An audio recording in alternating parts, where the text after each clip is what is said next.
Well, we've all heard about seasonal affective disorder in the winter, right? But the hot weather can make some people really irritable. It is true. WWJ's Beth Fisher spoke with Jamie Clayton, the president and CEO of Oakland Family Services. So if you think about how do you feel when it's terribly hot and you don't get a lot of relief, right? People's frustrations grow, people's anger can grow, limited kind of goodwill towards each other. And then if you have a pre-existing mental health condition, maybe you have a depression diagnosis or an anxiety diagnosis, the heat can make it worse. And that can be a physical reaction. It can also be a medication reaction. Some people's medications do not act in the same way, work in the same way if your blood pressure is higher or if your temperature is higher. There are very kind of physiological things that can change.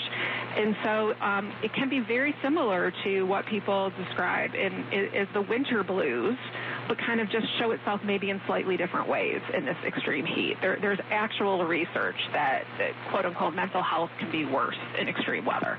And how does it display itself in heat?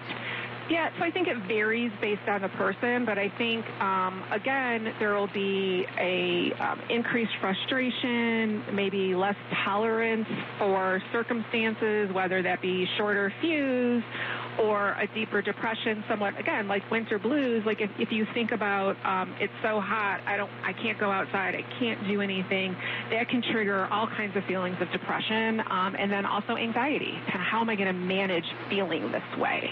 So it's really individualized, but similar in terms of any display of mental health symptoms.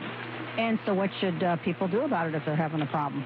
So, as always, people should talk to their doctor. People should seek out support systems and potentially see a therapist. And then there's just some basics, like have a good feeling for what your triggers are and have a sense of where you are. And then what soothes you? What kind of self-care? If you don't have air conditioning in this heat and humidity, I highly recommend you go to a mall or go somewhere. There's lots of places you can go without even having to worry about spending money or memberships. You can literally just go walk around a mall, go have a seat, hang out someplace that it's cooler, make arrangements with friends potentially.